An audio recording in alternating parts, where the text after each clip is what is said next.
Hey guys, welcome back to my channel. So today we're making chicken fettuccine or chicken Alfredo because I don't use fettuccine noodles.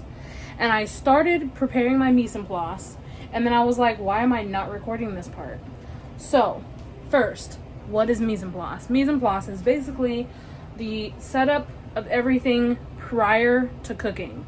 It's, oh, you need a pinch of this, you need a tablespoon of that, you need, one whole chopped whatever, and then you do all of the measurements, you do all the cutting, you do all of that stuff to prepare for the actual cooking. It's the preparation steps, and it generally helps you when you go in to cook because, like, for instance, or an example, when you're browning something on the stove and you need to add a liquid into it at a certain time, otherwise your food will burn. If you pre-measure out the liquid before you start browning whatever it is you're browning, when it gets, when it's finished browning and it's brown or whatever and you're ready to add, you can add that liquid to whatever it is that you're browning and it won't burn. However, if you're browning something and you don't have the next step planned out and you don't have what you need pre-measured out, you run the risk of burning whatever you're browning while you're trying to figure out the measurements for the liquid that you're going to add to it. So mise en place is a very important step to any recipe. Any. It also just kind of helps it flow together, and yeah.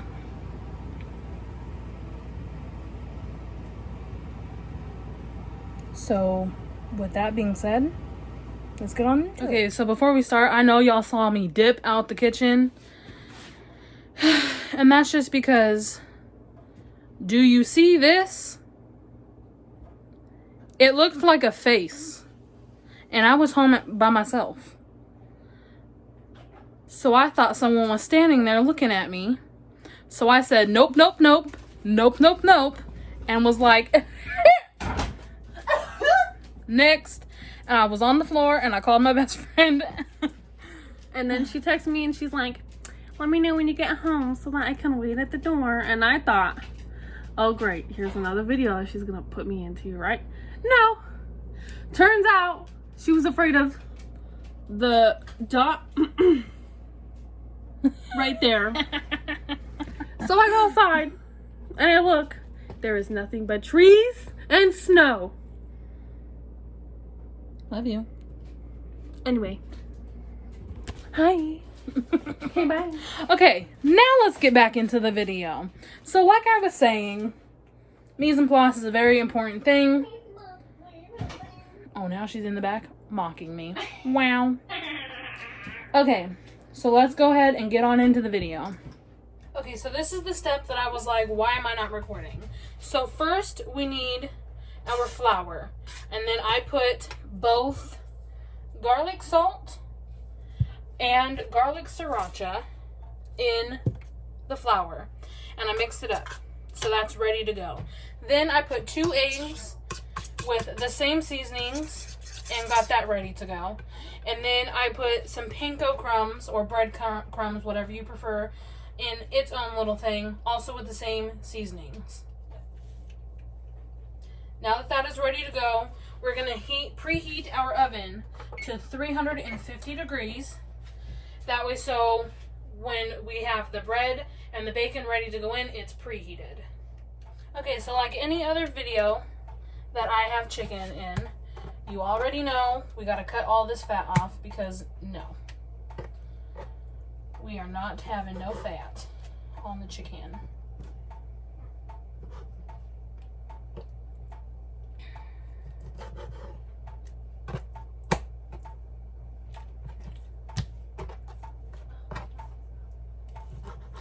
The good thing about this is the fact that there's not a whole lot. That was a lot of chicken though that I just cut off of that piece. That's okay though.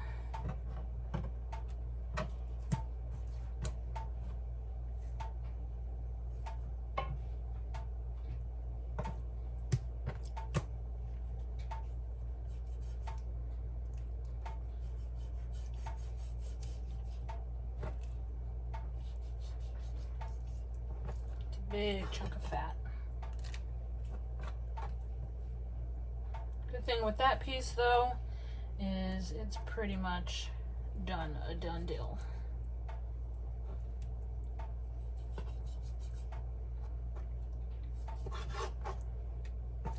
Okay. Now that we have that done, we are going to grab a fork and we're going to get our seasonings and we're going to season our chicken.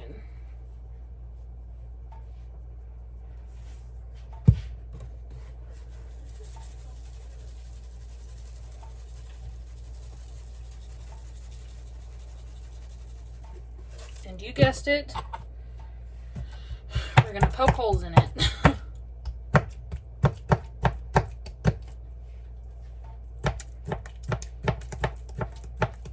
Being very careful not to poke holes in yourself. Poke holes, not punk holes.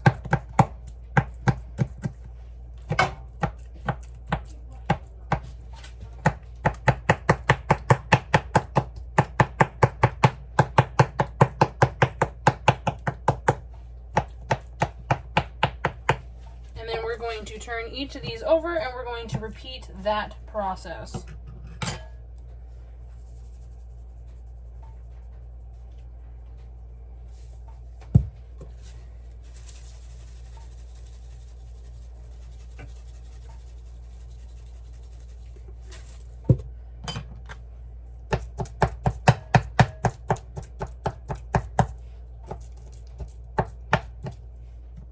Okay, so next we want to prepare the stuff on the stove. So in this pan, we're pouring oil so that we can fry our chicken.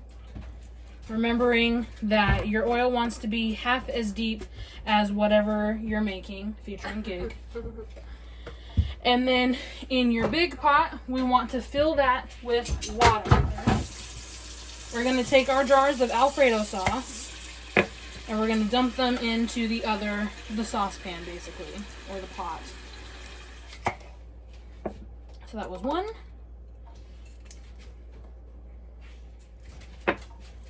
And sauce number 3. So our oven just preheated, and now that it's preheated, let's turn on our oil, and we want it to heat up. I'm going to put it on about medium. Okay, so now we need to do our bacon. And I don't always have to do this, but sometimes I'd like to, just to reinsure that the bacon doesn't stick. So spray a cookie sheet with Pam spray, and then we want to get our bacon opened up.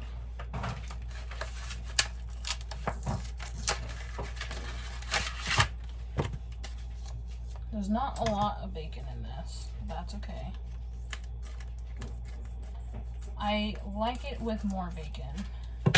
So if we can have more bacon, that's, you know, obviously the better way to go. Okay. We don't have to worry about dirtying the packaging or anything because all of the bacon will be coming onto the cookie sheet. That's a long piece of bacon.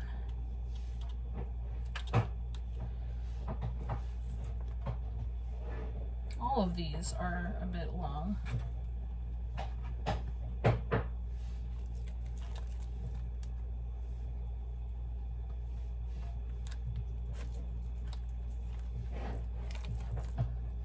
Okay, so you want to spread all of your bacon out on your cookie sheet, and then after you do that, we're going to use the same seasonings that we used prior to season all of the bacon.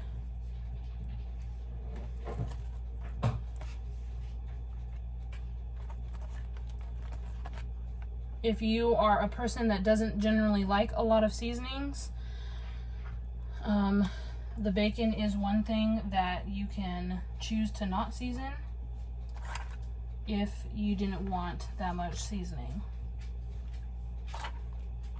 I just highly recommend that you do season it. Alright, now that our bacon is on the tray, usually I have more bacon than this, but this was a rather small package. So we're just going to make this do. So you just sprinkle on your seasonings.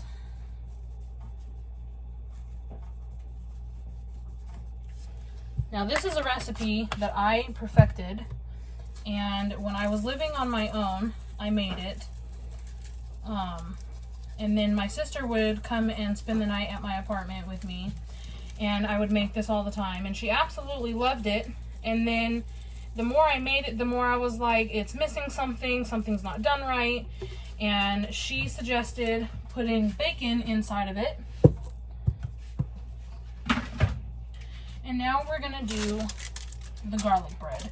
Now, since this is a roll, I already have it pre-cooked because we used it for spaghetti the other night.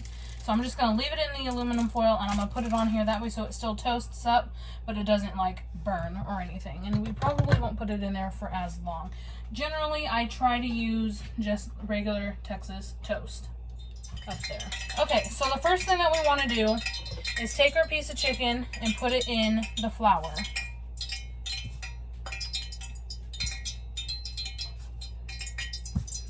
You want to get it coated pretty well.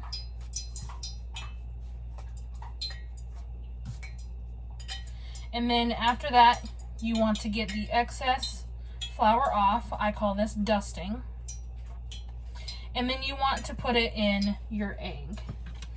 And you're going to move it around, get it nicely coated in your egg wash. Some people put milk in their egg wash. That's okay. Do your egg wash however you normally would do it. And then from your egg, you want to put it in your panko.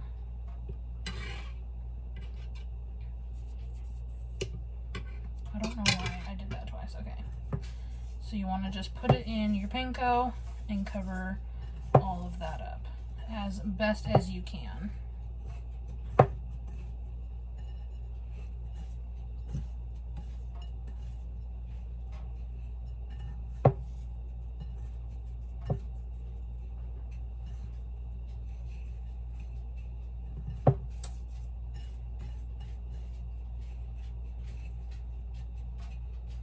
Once you have it coated in your panko, you want to add it to your oil, making sure that you put it away from you. And then you want to repeat that process.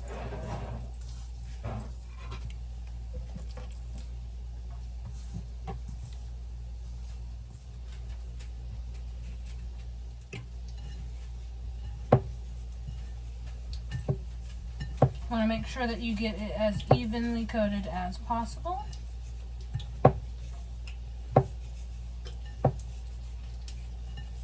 I would rather cook the chicken slower than quicker, that way so the chicken can thoroughly cook on the inside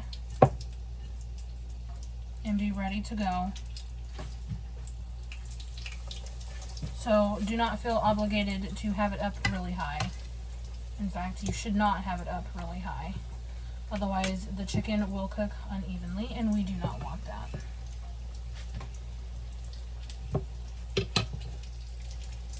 And then obviously, the more you put the wet in with the dry, the more the dry becomes wet. So you might have to pack your last pieces more so than your first pieces. And if at all you need to add more, and that's completely fine, as long as you get it completely covered. Okay, usually I flip the chicken by now, so it's probably going to be darker, but we can go ahead and turn this over. Yeah, it's really dark. I also turned the heat down. Sometimes that happens, so that's okay. That's just from the oil being really hot to start with. Now that we have the chicken, we can go ahead and turn on our pot of water. And we can turn that on high because we need that to go. And now that we have the chicken in the oven, we can go ahead and add our bacon to the oven. And I would set a timer for about 15 minutes. Okay, so we're just going to do a check-in here. We're going to go ahead and turn these back over because they've been sitting here for a while on that side, so that I can kind of get the colors together. I do not think these are done still, mainly because I don't think that they've been in the water or the oil long enough. And the water hasn't even heated up yet. It is on high, and we've got 10 minutes. So it's been about 5 minutes. Well, 6 now. So we have 9 minutes left on the bacon, and when that hits about 5, we'll go ahead and put our bread in the oven. Okay, so the bread just went in. We're going to go ahead and flip these.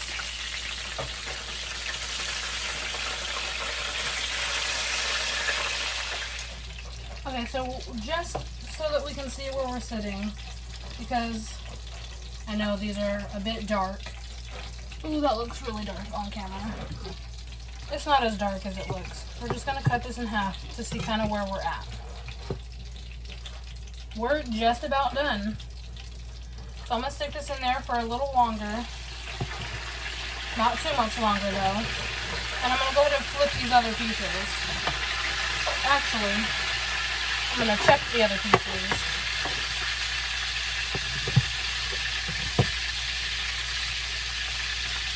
Yeah, those are just about done, if not already.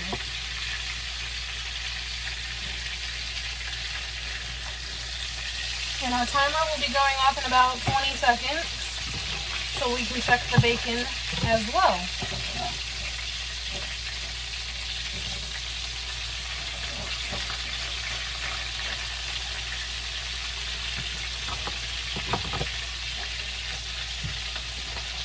Okay, so the bacon and bread were not necessarily done, so I put them back in there for about another 5 minutes. And our chicken is done, so we're going to go ahead and we're going to cut it up.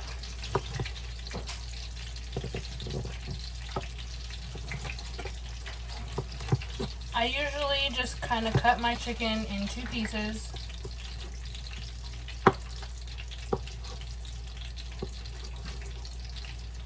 And then I place them in a bowl.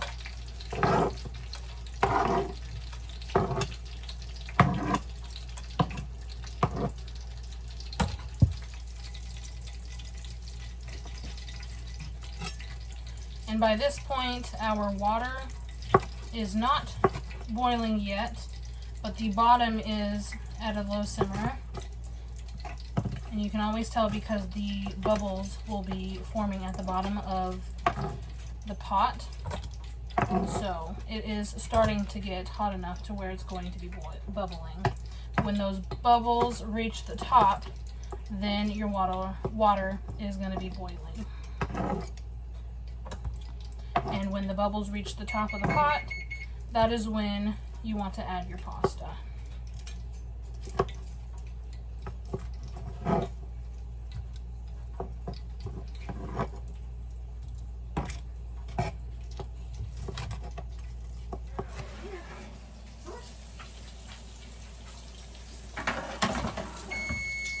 There's the bacon. I would still cook this a little longer. Okay, so the timer for the bacon went off, and I feel like the top part of the bacon is not cooking the way that we want it, but the bottom is.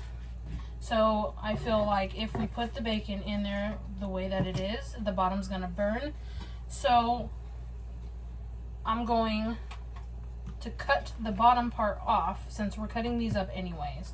I'm gonna cut the bottom part off, and then I'm going to put the rest of it back on the pan so that it can be cooked longer.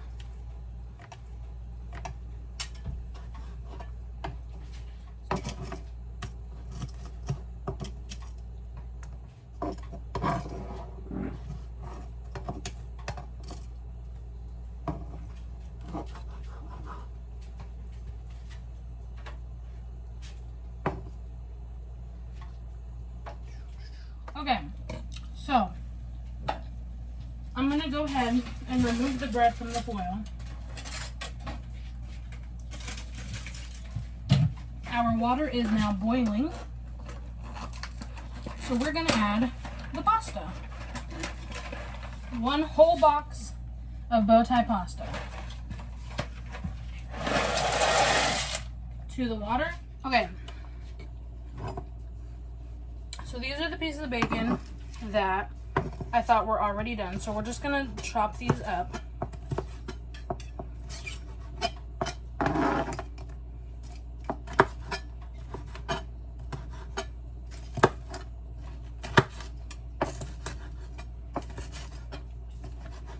And then we're going to place these in another bowl.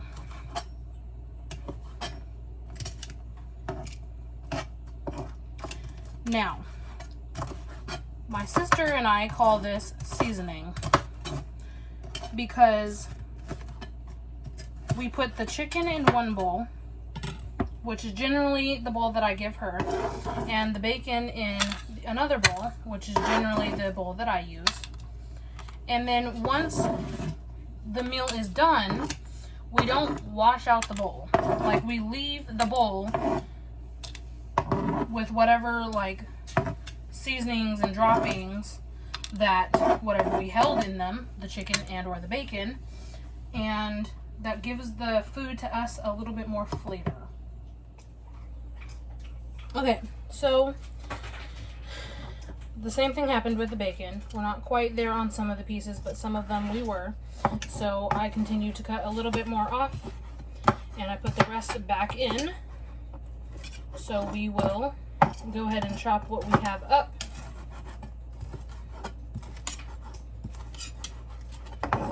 It is turning out quite nicely though.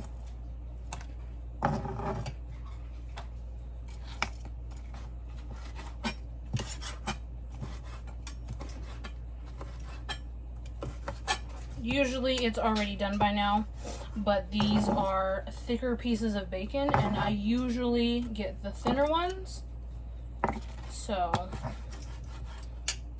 I'm not used to it taking this long.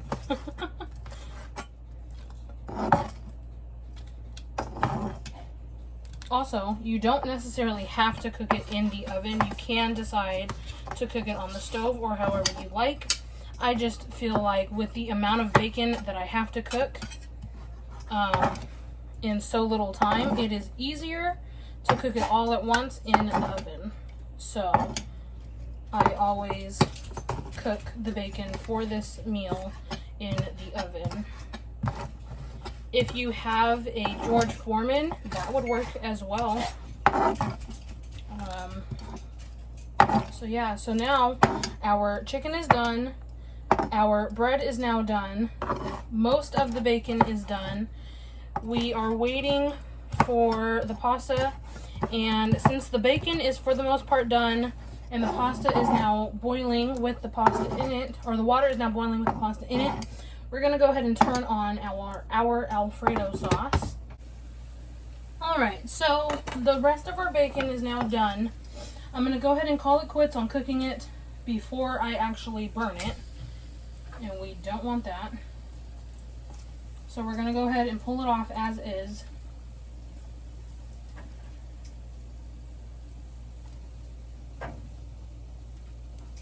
And then we're going to give our pasta a quick stir real quick and see where we're at.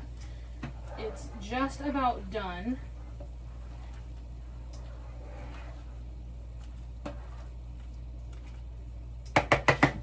Alright. So now we've got our sauce going and it's heating up, and we are waiting on the pasta. It needs a couple more minutes and then it'll be done. During this time, the sauce is going to pop, so it's best if you leave the spoon close or are continuously like stirring it everywhere. Just give it a quick tap to get all of the excess sauce off of it, and then rinse, And then we can use that for the pasta.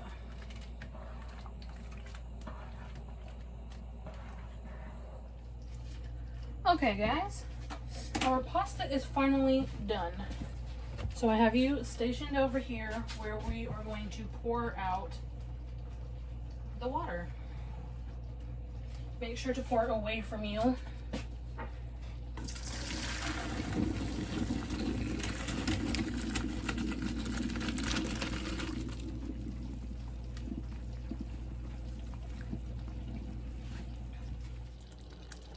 Okay, so the first thing that we're going to do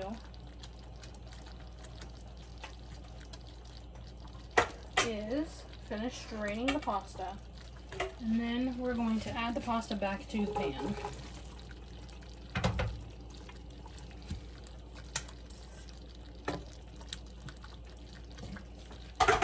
And then we're going to add in our chicken.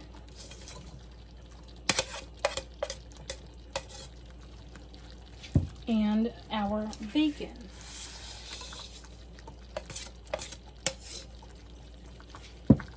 And then we're gonna stir this up.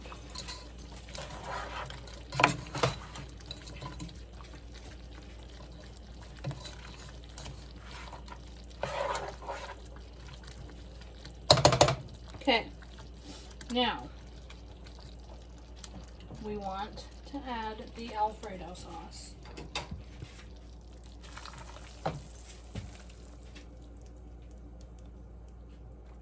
Stir that up. That's a lot of sauce. So this one's a lot creamy.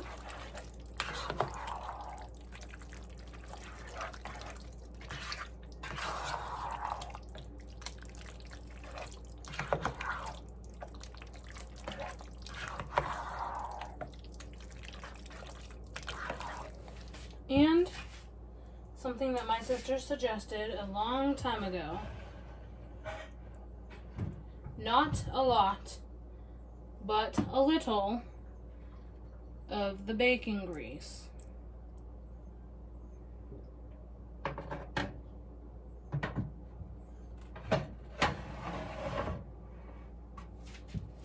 Just to give it that overall more bacon flavor.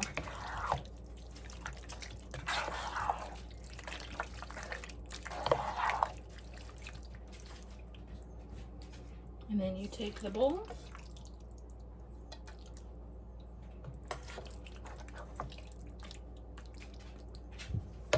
and you dish it up.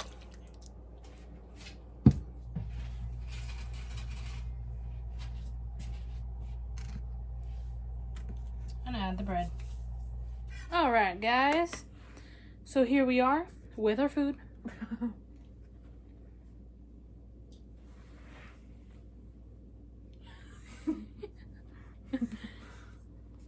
Alrighty, so let's dig in.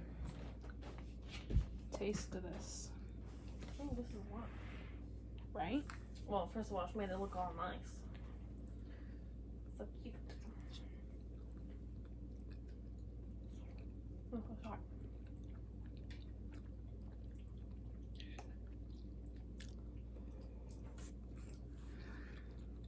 I'm smelling the bread, and I haven't ate it, but I can taste it. If that makes sense. Mm-hmm. This is good. I think this is one of the Better ones? better ones, yeah. Because, you know, we have this all the time. I agree. And yes, we do.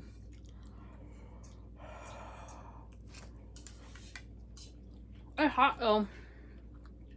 Like I said, I used to make this in my apartment when I lived on my own. It feeds up to 8 to 12 people. And there's a lot of sauce in it this time. You like it with a lot of sauce? Yeah. It varies. It makes it less dry, I guess. Mm-hmm. I mean, it's not really dry to begin with, but like... Yeah. I get it. With pasta, you really can't go wrong with more sauce, I guess. So she loves this dish. She's always asking for it. You ask her what she wants on the menu for the month to buy groceries. This is her number one thing. Or fries. French fries. So yeah. Here's a bite. And we're gonna cozy up and we're gonna watch my new video that I put out. Bendy and the Ink Machine Part 2. I will put a link to the playlist in the description below. At this current time, there are only 2 of the videos that are public. The rest of them are not public yet, but will be. So go and enjoy that. We're gonna go and enjoy that. I hope you enjoyed this video. Don't forget to like, comment, and subscribe, and I will see you guys in the next video. Bye. Bye.